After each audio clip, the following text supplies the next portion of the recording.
This is Support is Sexy, Episode 10, with Collective Mobile founder Sian Morson. Welcome to the Support is Sexy podcast. I'm your host, Elayne Fluker, entrepreneur, author, producer, and founder of Chic Rebellion Media. 5 days a week, Monday through Friday, I talk to women entrepreneurs who share their journeys and the true stories of their wins and their lessons, and give you insight and inspiration to take your business and your life to the next level. Here we go.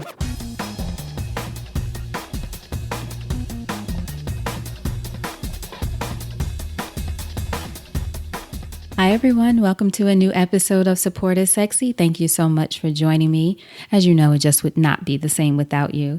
Today, I am thrilled to welcome the brilliant Miss Sian Morson. Sian is the founder of tech company Collective Mobile, which she founded in 2010. The company develops apps and websites for many brands. Sian lectures and speaks at conferences and events like South by Southwest, and she's been featured in Forbes, The Wall Street Journal, NPR, and Ebony. And she has been named one of the top women in technology to follow on Twitter, I'll have you to know. In 2014, Sian launched Cast Beauty app, which I just love, which uses weather to recommend personalized beauty products and recommendations for us based on our skin and our hair type. As I said, brilliant. Just love it. On this episode, though, from Sian, you will learn the importance of travel and exploration for your personal life and even for business, changes in the mobile industry because everything is going mobile, 3 tips for launching a successful app. It's harder than we think, but as I like to say, it's still possible. And when it might be best to fire your clients, which can happen in any industry, as we all know. So tons of tips here, whether you're in technology or not. Hope you'll listen. And without further ado, Ms. Sian Morson. So Sian, thank you so much for joining us on Support is Sexy. Thank you for having me, Elayne. It's a pleasure to be here. I'm excited to have you. So I have to ask you the first question I ask everyone. When did you first fall in love with entrepreneurship? I think I grew up seeing my mom do different sort of entrepreneurial things. She never officially quit her job and did something on her own, but she was sort of like the master of the side hustle. And I always found it kind of intriguing. Mm-hmm. I think that definitely inspired me. That definitely lit a spark. But it wasn't until much later that I actually stepped out on my own, but I just always wanted to. Interesting. And you grew up in Oakland, right? No. You didn't grow up in Oakland? Why did I always think you were from Oakland? I don't know. I mean, I live in Oakland now. I want you to be from there. Oh, where are you from originally? I'm originally from St. Thomas. I grew up in St. Thomas and I moved to New York when I was 12. Oh, what? And you moved where in New York? I moved to Staten Island. Oh my gosh. I had this totally different. I mean, of course, St. Thomas is fabulous. Nothing wrong with that. That might have Oakland beat. Nothing wrong with Oakland, just saying. Yeah. So what was it like growing up in St. Thomas? What was your childhood like? It was great. I mean, I was raised very religiously. I went to private church school until I moved to New York. Mm-hmm. We were raised Seventh-day Adventist, which is kind of strict, but I didn't know it was strict because everybody that I knew was Seventh-day Adventist. Right. So just kind of fun, Mm-hmm. Everybody that I saw from Monday through Friday at school, I saw them on Saturday at church, and then I saw them on Sunday at, the young people service. So I just thought that was normal, really. Right. You didn't know anything different. Right. But moving to New York definitely changed that. It was certainly a culture shock, mm-hmm. But still proud to say I'm product of the New York City public school system. That took a little bit of adjusting, definitely, coming from a small island and going to a bigger school. I think in the school that I attended in St. Thomas, I think there were maybe 200 kids. Wow. In higher school. And I think when I got to New York, that was just the 7th grade. So right. It was definitely a change in everything, really. So, yeah. And in what ways did it change, or if any way, did it change you? I think for me, I was really outgoing when I was on St. Thomas. And I think I became shy because I was just so sort of overwhelmed by, kids were always asking, where are you from? Are you guys from Africa? Mm-hmm. And I was just kind of like, oh, whoa, whoa, whoa, whoa. So I think it made me a little introverted. Mm-hmm. I withdrew, I think, a lot uh, after I moved. And are you an only child or you have siblings? I have a younger brother. Okay, so it's just you and your younger brother trying to navigate that. Right, right, right. Right. And then how did you end up then in Oakland? I know you were in Oakland for some time. Ooh, well, let's see. New York. I moved out to San Francisco after college. Mm-hmm. So I was there, and I went to film school. I went to NYU film school. So I thought I was going to be a filmmaker. Thought I was Okay. going to be the next Spike Lee. Right. But then I moved to San Francisco, and everything was sort of tech-y. Mm-hmm. So I sort of fell into that. I didn't move to Oakland until after, let's see, I moved to San Francisco, then I moved back to New York, and then I moved to London, and then I moved to Oakland. Okay. Oh my goodness. So what with all the traveling or different places you were moving, was it because you were seeking opportunities or was it that you just wanted to travel and explore? I'm just curious. I'm curious about different cultures, and my father's from Curacao, so I have lots of cousins in Holland, in Amsterdam, and Rotterdam, and I really wanted to get over there. I have cousins as well in London, and I wanted to see it. I wanted to experience it, and so I went. Yeah, that's amazing. So many of us don't do that when we're curious and want to experience, or we just go visit and, come right back, whereas you went and really spent some time in those places. Yeah, and I think it's important for us as African Americans, as Black people, to get out of the country. I think it's such an insular experience sometimes. Right. And I use the word oppressive not as like, but it is kind of oppressive sometimes being here and being caught up in all of the issues here. It's good to step out sometimes Mm-hmm. and see how your culture affects other people. You know Right. what I mean? I was in Turkey, and I saw kids listening to hip hop, and it's just beautiful when you see what we export and what we're capable of, and how other people appreciate our culture. So I always try to, especially if I speak to young people, to tell them, if you can, go visit somewhere else. You know what I mean? Don't Right. let it be all about your block or your neighborhood. Go further. You know. Right. That's excellent. So what were your greatest influences growing up? My mother and my grandmother, for sure. I'm supported and celebrated by strong women, and that has not been lost on me. Especially now, I just got back from St. Thomas last night. I spent Mother's Day and spent a week with my mom, and I'm just reminded that I could not be who I am without the strength of my mom. So, I love that. That's yeah. beautiful. Oh, girl, don't make me I know. Like, do it's so beautiful. I want to visit my mom now. So, how do you feel like your natural talents and it seems your natural curiosity have made their way into your business and the things that you do today? Well, I would say that I never saw myself in technology. It's not anything that I ever envisioned for myself. Mm-hmm. And I think that I just sort of ended up where I am because of that curiosity.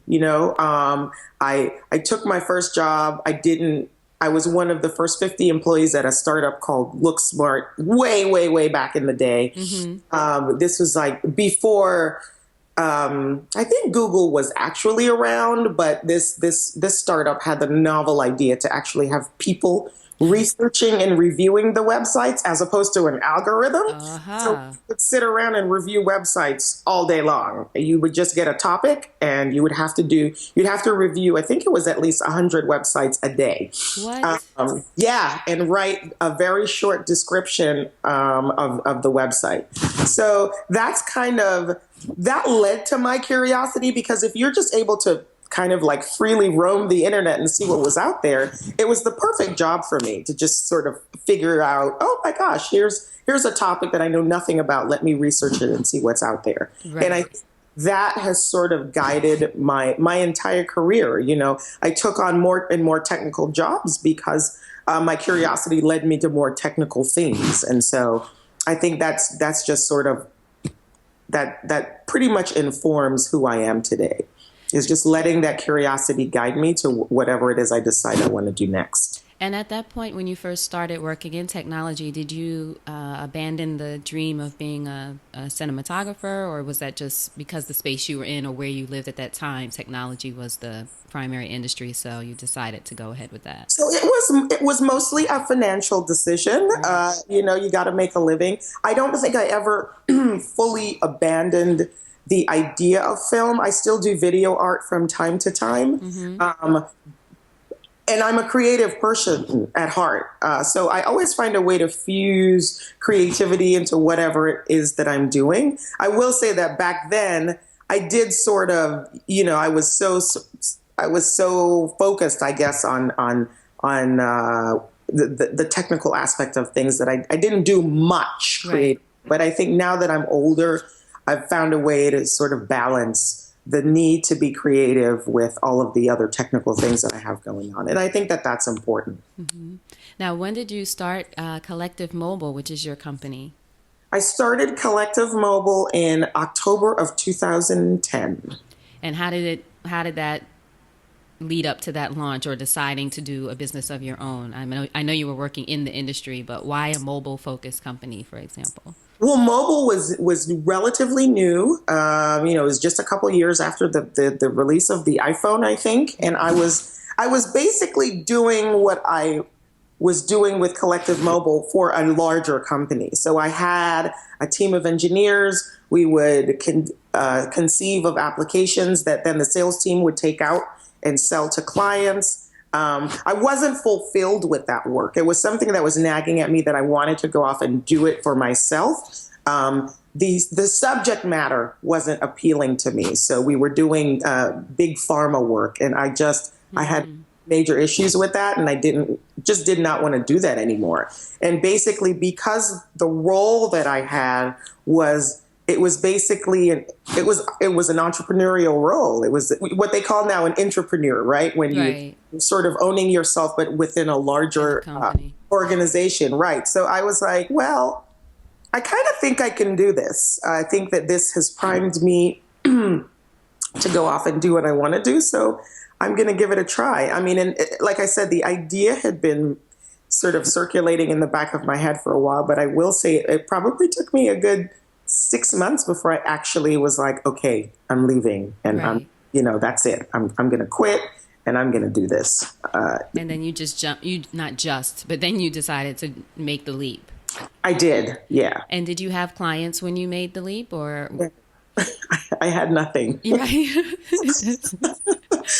my same thing. Like, I'm just going to do it and see how it turns out. Well, yeah, it's about stepping out in a certain level of faith that you have to have that you're going to do this. And so, I built up my savings, and I was like, well, my first strategy was really just to reach out to everybody that I'd known from the agency world and say, hey, I'm doing this thing. This is what I'm doing now. If you need any help, consider reaching out to me. And that was how I got my first few clients. That's amazing. So people were receptive. They either knew you from the industry or the work that you had done before. Correct. And luckily for me, it was a time where people were interested in mobile. They weren't sort of hiring their own mobile development team. So it was very easy for them to say, hey, let's just outsource it to these guys. So timing is very important, obviously. Absolutely. It was the perfect timing, I would say, for what I was doing. Now, you got in the early part of when people were starting to really consider mobile, and I think getting away from, well, now I think we've really gotten away from destination sites and that kind of thing. But mobile is so important. I mean, so many people are talking about mobile and video first companies now. Do you think it will continue to be increasingly important? Yeah, I do think so. I think that, I don't think that I've heard people say that like laptops and desktops are going to go away. I'm not sure that I think that. I mean, maybe further in the future. I just sort of Not for set me because I can't see. Sometimes I right. just need a bigger screen. Exactly. I do think that mobile devices will get faster, and I think the things that you can do with them will certainly what's the word, rival what you're doing on your desktop. But I still think, like you just said, I can't see. There's something I think that, and it could be a generational shift where you find that certain people still want to sit down and engage with something as opposed to holding it in their hand. Um, so I I just don't think. Sorry, go ahead. no. I was just going to say, I'm just thinking about with video, for example, and editing and that kind of thing, doing Yeah, that on mobile devices, which not I'm sure it will be possible if it isn't already. But it just the is. idea of oh God, see, But but just the idea of I looking, just think trying that to people catch won't. things and see things on such a small device. Yeah, yeah. I think that there will always be somewhat of a line, and like I said, I think that could be a generational line. Where some people, the younger people, will want to do things on the go and just faster, faster, faster. Whereas I think some people would just really appreciate sitting down and getting, getting things done where they can focus. What have you seen as a change in the industry? Well, I'm sure you've seen several, but one big one that you've seen since you started in mobile business. I would say that I was telling a friend of mine the other day that the very first mobile development project that we had at Collective Mobile, I think, was about $5,000.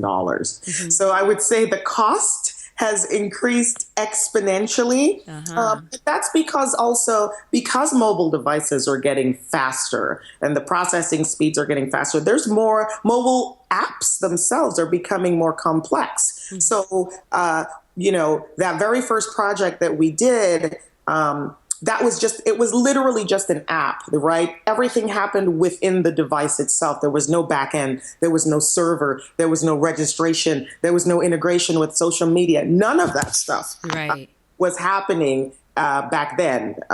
But now I'm hard pressed to put together a proposal or to speak with a client where all of those things are not absolute requirements in the app. Like you have to register. People want emails because they want to do, email marketing. You have to let people at least sign in with Facebook or Twitter, and it's all of this communication that's happening between the application and between a server that's sitting somewhere. So I would say for sure, mobile apps are becoming more and more complex. And so I had a potential client said to me the other day when I presented them with a proposal, they were like, but this is an app. Like, this is a little thing that sits on a little phone.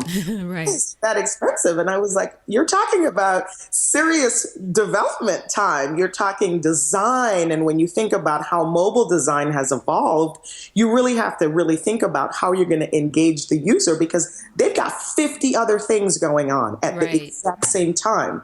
And you're really sort of fighting for that real estate on their phone. There's nothing to prevent somebody from downloading an app and then deleting it 10 minutes later. It happens all the time. So I think apps have become significantly more complex. That's definitely the one trend that I've seen. Interesting. And I remember that there was talk that people were getting away from apps and not using them as much. And then, like you said, now apps do so much more. A Absolutely. lot of them are necessities for people. Exactly. Yeah. So let's transition then into the Cast Beauty app. The Ah, new app that you have, which I love. Everyone must download it. Cast, CAST Beauty app. So tell us about it and why a beauty app of all the things that you could develop at this time. so,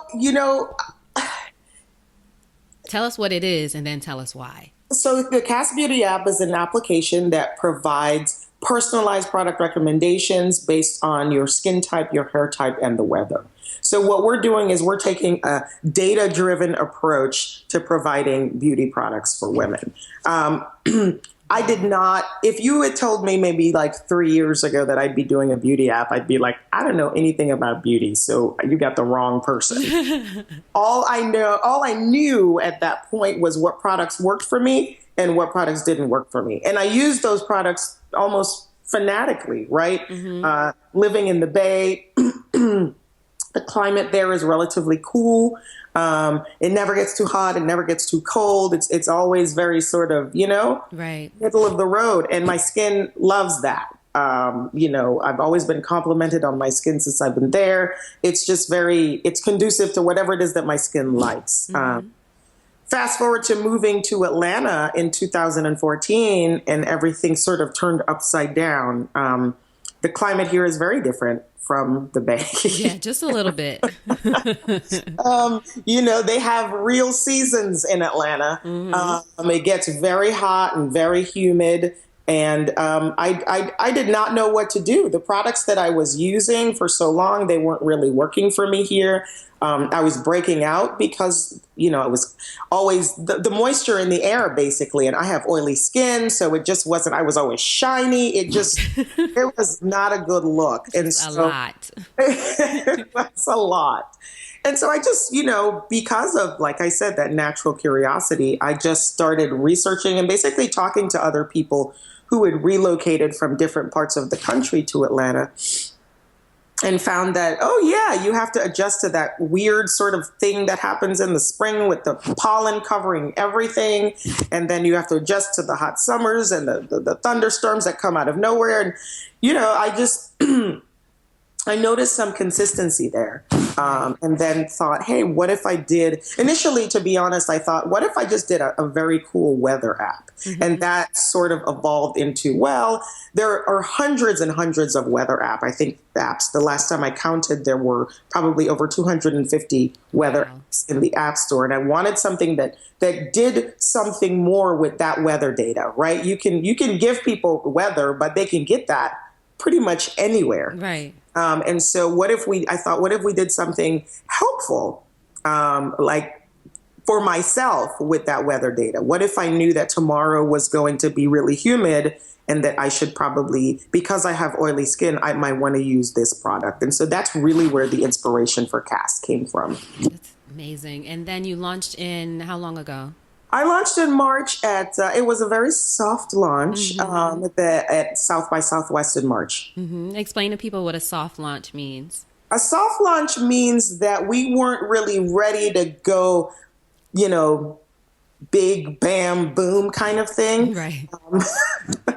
But we were ready for people I had done a sort of a test run with about 200 women from across the country prior to actually launching the app. And we'd done multiple iterations of the UI and the algorithm and all of that. And so I figured, it's time to get this out there because you can keep testing forever. Ever. Right. What is that quote that the CEO of LinkedIn, I think it was, says, like, if you're fully ready when you launch, you waited too long, or something. Right. Paraphrasing. Right. Exactly. So I just really, I'd worked on it for so long, and I just really wanted to get it in the hands of real women, and just get their feedback and get their thoughts on it. So that's what the soft launch was about. Awesome. And doing things like that for our audience, it means you can constantly evolve. Like there's Absolutely. never a final version. I think you and I talked about the version of the iPhone. What are we up to? iPhone 27? I don't know. Because they keep constantly adding things to it. Exactly. And that's just, I always even tell my clients that at Collective Mobile. I said, if you're going to launch an app, you have to be in it for the long haul. It's never a set it and forget it thing. Hey, I launched this app, I'm done now. Right. Because things change. Technology moves. Apple's going to release new operating system. There are going to be new devices coming out. Customers are going to have issues. So you're never going to have it be perfect. You're always going to want to continually improve and to iterate on whatever you have. And so that's what we're doing with Cast. We're just taking people's feedback and making it better. Awesome. So what would you say are 3 tips for maybe not necessarily launching a successful app, but in your experience in having a successful app?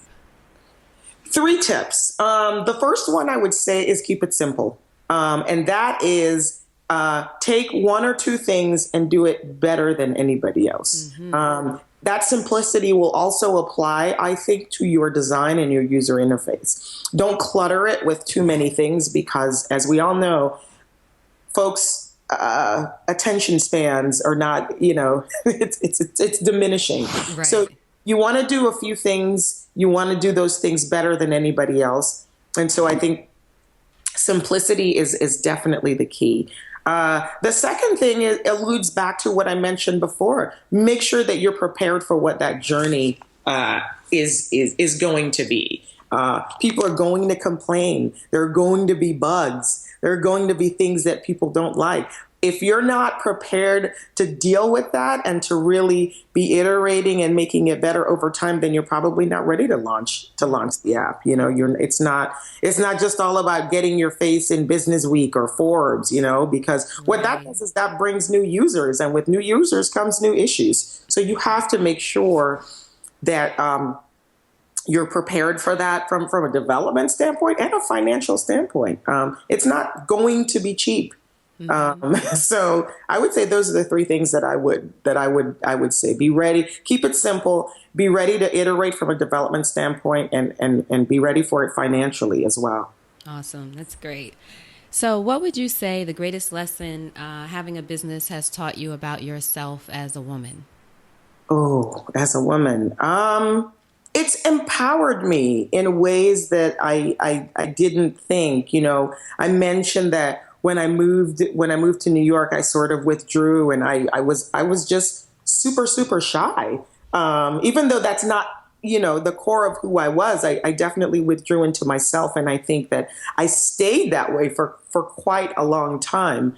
And I think being in business for myself sort of made me, there are a lot of things that I just have to do because the business necessitates it, right? Right. I am I have to get my hands dirty and do project management. I have to do sales. I have to do business development. All that stuff falls on my shoulders. Whereas when I was in a larger organization, I can just manage my team. We had a sales team. We had people doing biz dev. I didn't really need to focus on that. And so it was easy for me to still sort of be in the background and not out front. But it's hard to do that when you're a woman and you have a small business, particularly in technology, right? Because there aren't that many people that look like me, and there aren't that many women that look like me that are doing what I'm doing.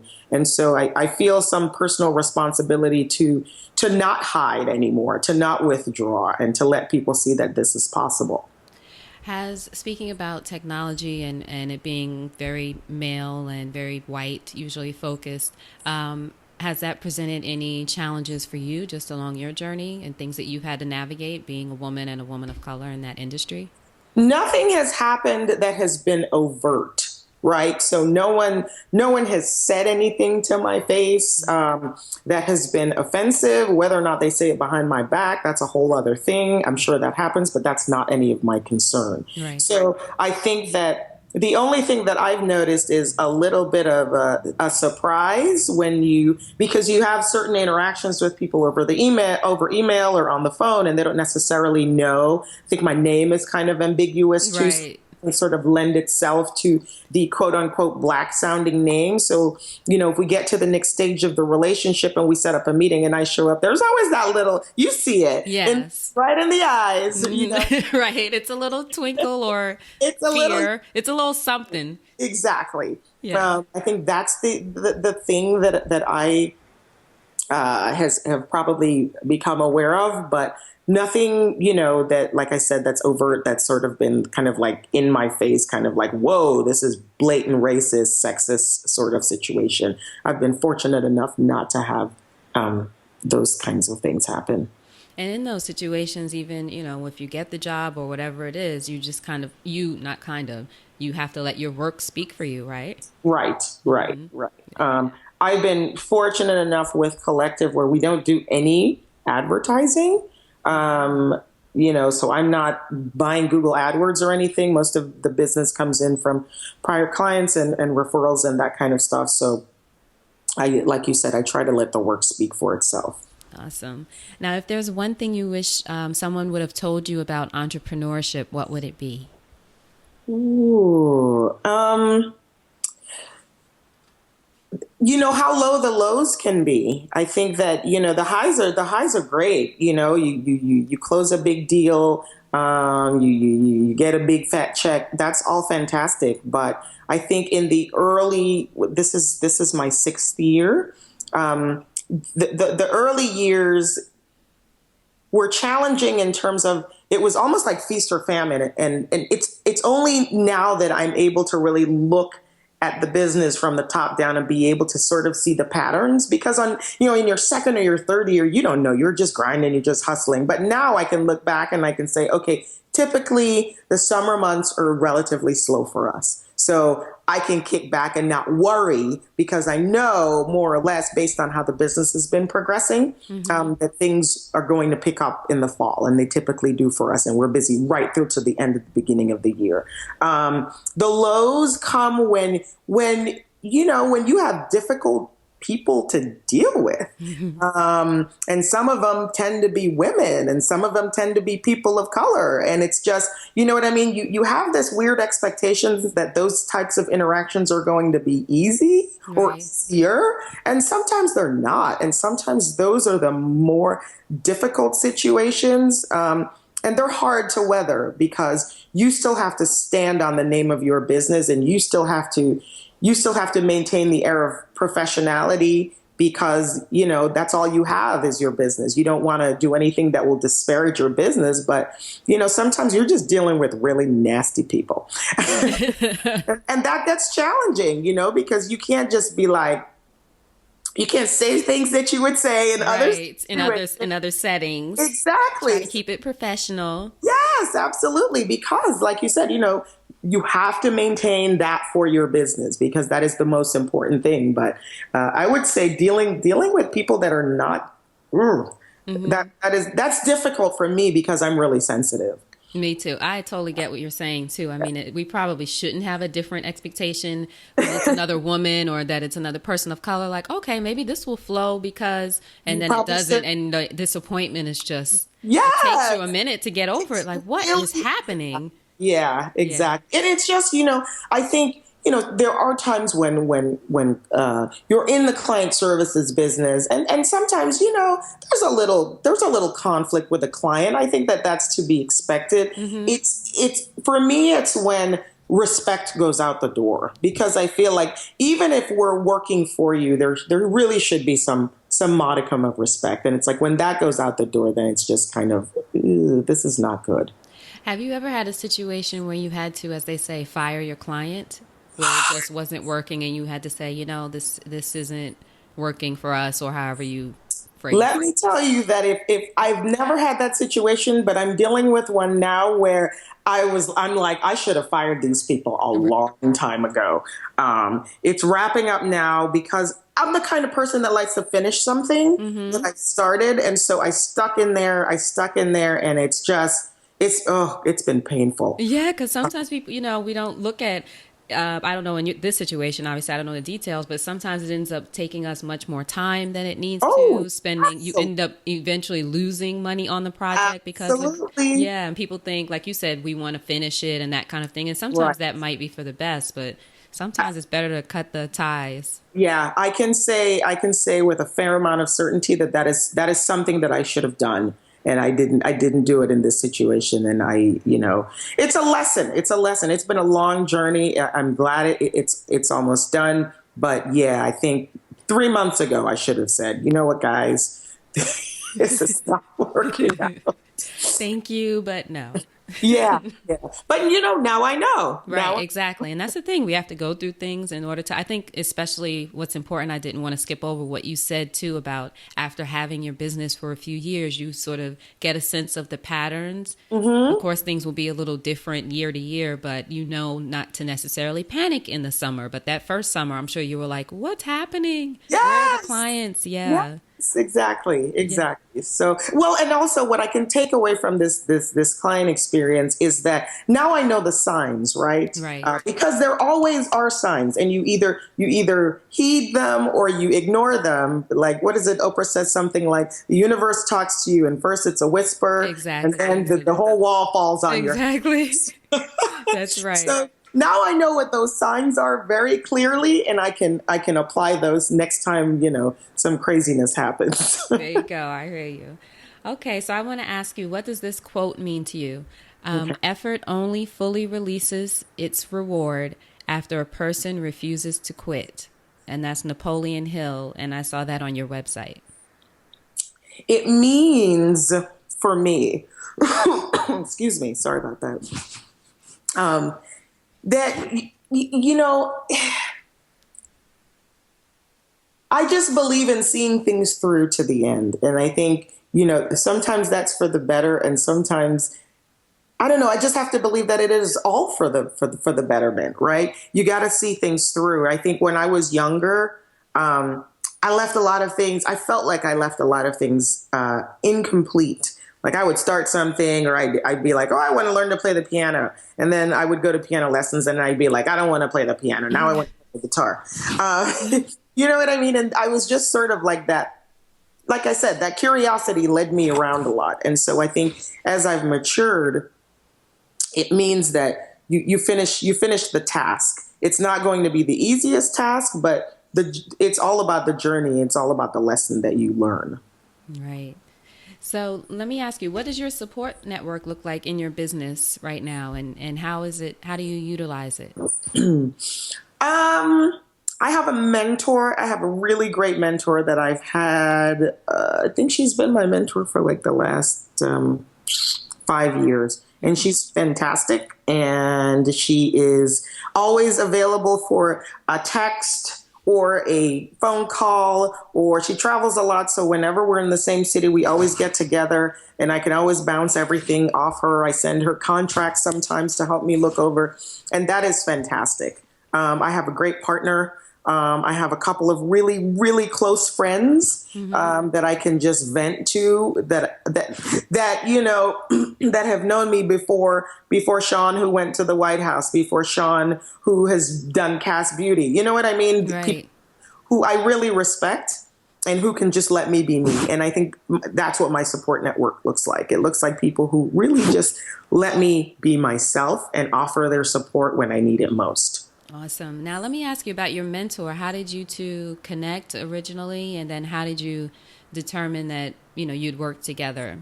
We met at a conference, and it's funny because she was paired with me to mentor me for 15 minutes at that conference, and we just kept in touch. I've never said to her, "Hey, can you be my mentor?" I've Right. never actually said those words. It's a mutually respectful situation. She's older than I am, and I learned tons and tons from her. So it just sort of evolved into what I consider to be a mentorship. It's not a like official like, "Hey, would you like to be my mentor?" Yes, I would like to be your Right. mentor. No contracts were signed. No comments Right.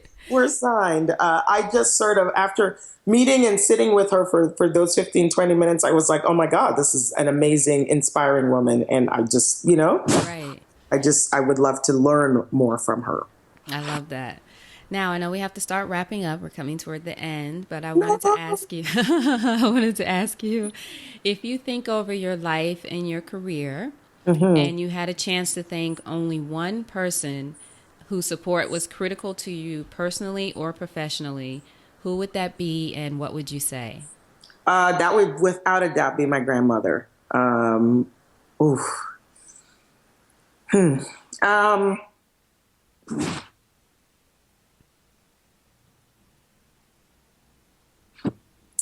um, Sorry, I need yeah. It's okay. Everything is fresh because I just got back last night. So, Yeah. my grandmother raised me and my brother for a little bit. We spent a couple of years with her, but she was just this larger than life woman who made people laugh and who protected me and who is so responsible for part of who I am today. It's just, yeah. And she passed on, and I think about her every day. I think about her all the time, and she just is. She's everything. I'll leave it at that. Oh, that's beautiful. Thank you for sharing that with us. You're very welcome. Yeah. I didn't expect to cry, I Elayne. know it's okay. No, I understand. I mean, God bless your grandmother. Yeah. And just even with my parents, when I talk about them, they're both still living, and I Mhm. sometimes get emotional. I don't know if it's because I'm getting older or what it is, but it's just a different kind of connection to It those is. people. It is. Yeah, It I've is. It I've is. literally one time, oddly enough, been on a first date with someone, and I was having a conversation, and I was thinking, okay, this is weird, but I don't know. I just felt, it just like what just happened with you, it just comes over you, the Yeah. feeling of gratitude for those people in your life who really made a Absolutely. difference. Thank Absolutely. you for Yeah. sharing that. I love you. You're the You're best. very welcome. Thank you. One final question.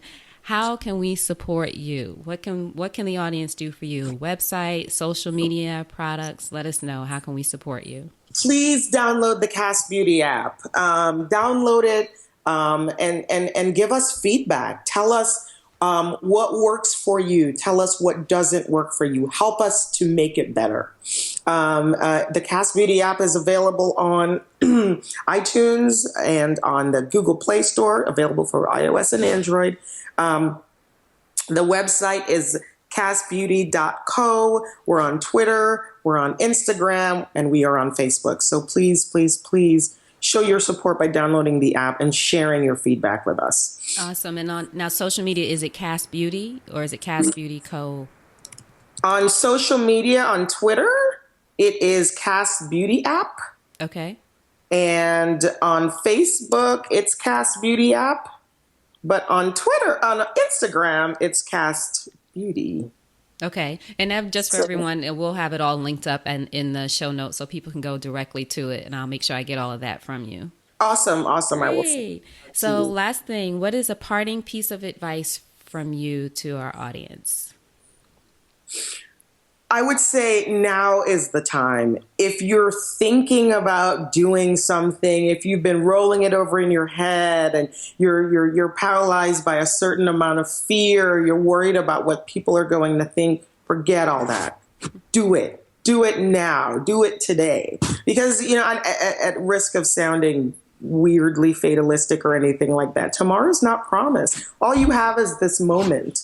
And you have to present yourself in this moment and take control of your life. So if there's anything at all that you have been thinking about doing, now is the time to do it.